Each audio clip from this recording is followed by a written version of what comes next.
आप सभी को नमस्कार। आज की कहानी की शुरुआत करते हैं। 13 अप्रैल 1919 जगह है अमृतसर में जलियांवाला बाग। जलियांवाला बाग में क्रांतिकारियों की सभा हो रही थी। उस समय एक कानून आया था, रोल्ट एक्ट कानून, जिसमें बिना जांच के, बिना किसी और सबूत के पुलिस आपको गिरफ्तार कर सकती है और आप उसके लिए केस भी फाइल नहीं कर सकते, आप सीधे जेल में डाले जा सकते हैं।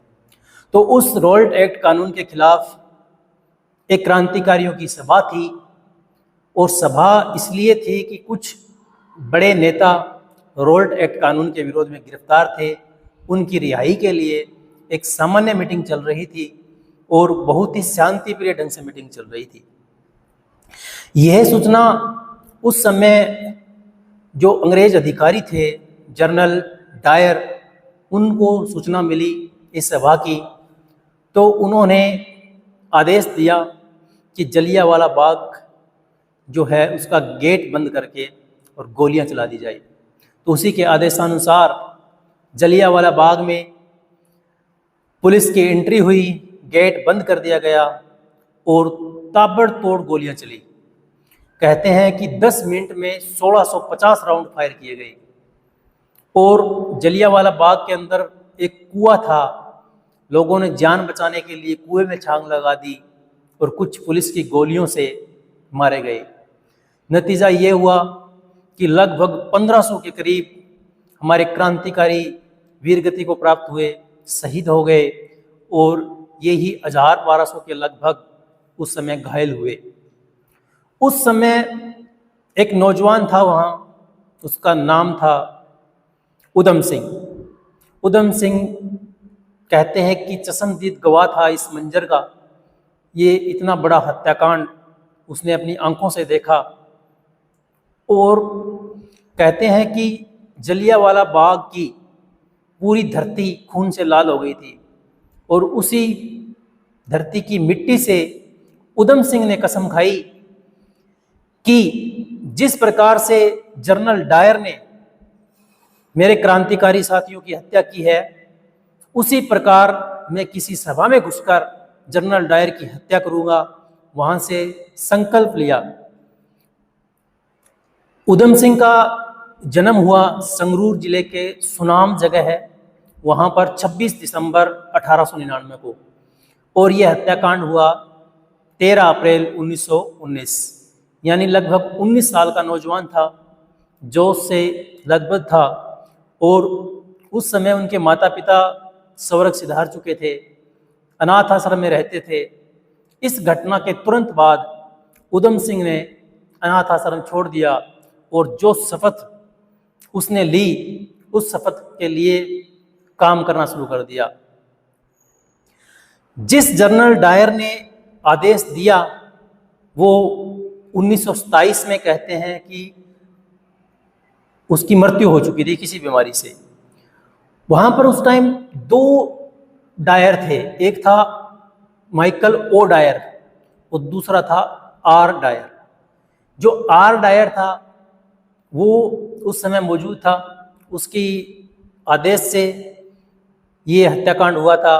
और जनरल माइकल ओ डायर था, वो उस समय पंजाब का गवर्नर था। तो उसी समय उधम सिंह ने अपना काम शुरू किया, मेहनत शुरू की, मजदूरी शुरू की, सामान्य परिवार से थे। तो आप सोच सकते हैं कि उस समय अंग्रेजों की शासन में बदला लेना कितना मुश्किल था, लेकिन वो तो प्रतिज्ञा कर चुका था। उसके बाद जो जनरल डायर था, माइकल ओ डायर था, वो रिटायर होके लंदन चला गया। अब समस्या और ज़्यादा बढ़ गई कि उसके पीछे लंदन भी जाना। उस समय देश के निवासी अलग अलग देशों में रह रहे थे, जैसे अमेरिका, ब्रिटेन, फ्रांस। तो सभी भारतीय ये चाह रहे थे कि हमें आज़ादी मिले। तो उधम सिंह ने ये ठाना कि जितने भी बाहर अपने भारतीय रह रहे हैं उनसे मैं मिलूं, उनसे बात करूं और अपना संकल्प है वो पूरा करूं। तो इसी सिलसिले में वो अमेरिका गए। अमेरिका के बाद फ्रांस गए और फिर वापस जब भारत आए तो उसे आर्म्स एक्ट के तहत गिरफ्तार कर लिया गया। उसी गिरफ्तारी के समय उनकी मुलाकात हुई शहीद आजम भगत सिंह से। भगत सिंह से वो उम्र में बड़े थे, फिर भी भगत सिंह को अपना गुरु मानते थे। 3-4 साल जेल में रहने के बाद उसके बाद शुरुआत होती है अगले सफ़र की। लंदन जाना था। उधम सिंह एक जाली पासपोर्ट बनवा के लंदन पहुंच गए और जब लंदन में रह रहे थे उसी समय माइकल ओ डायर की कोई सभा होनी थी। उसकी सूचना उधम सिंह जी को मिली। उधम सिंह जी ने पिस्टल लिया एक और पिस्टल को अपनी बुक्स के अंदर सेट किया, अपनी किताब के अंदर कटिंग की पेजेस की और उसके अंदर पिस्टल सेट किया और पहुंच गए सभा के अंदर। उस सभा में काफ़ी और भी अधिकारी आए हुए थे। जैसे ही वहाँ मीटिंग समाप्त होने को हुई, उधम सिंह ने अपनी पिस्टल निकाली और माइकल ओ डायर की हत्या कर दी। और हत्या करने के बाद वो भागे नहीं, उन्होंने गिरफ्तारी दी। जब उनसे पूछा कि आप भागे क्यों नहीं, तो उन्होंने कहा कि मैंने अपने देश के सम्मान के लिए इनकी हत्या की है। इन्होंने मेरे 1500 क्रांतिकारी भाइयों की हत्या करवाई थी, आज मैं उसका बदला ले रहा हूँ।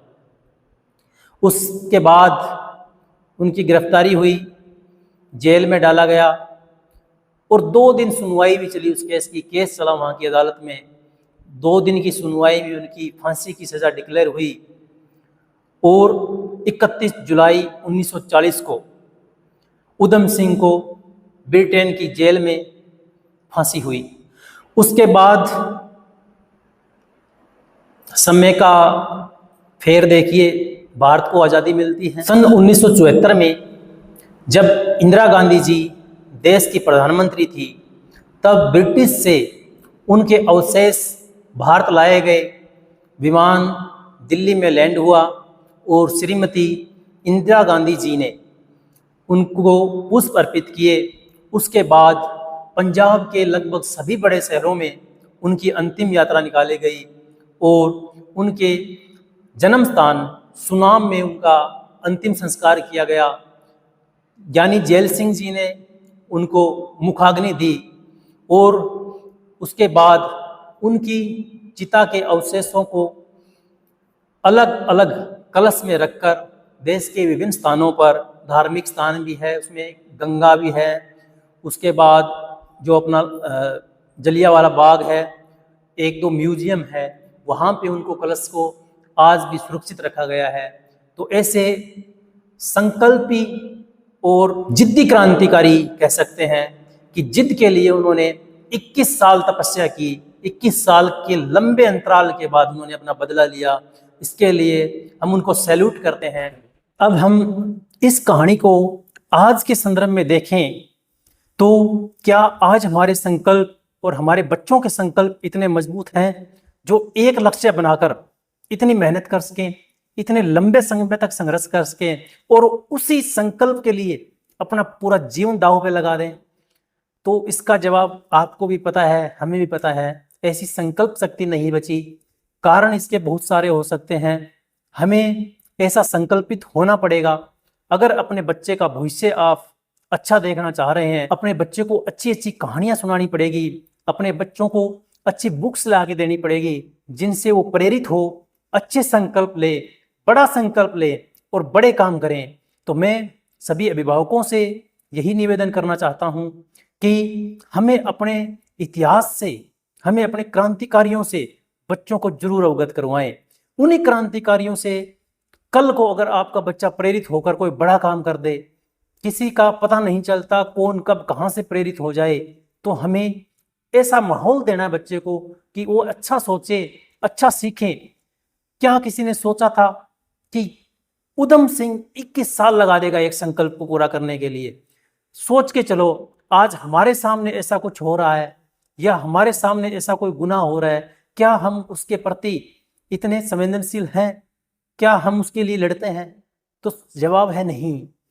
तो हम अपने क्रांतिकारियों के जो सपने थे, उनको जो आज़ादी का सपना था, उनको जो सपना था कि हमारे संतानें खुशहाल होगी, हमारा देश खुशहाल होगा, क्या उस सपने को हम अधूरा छोड़ना चाहते हैं?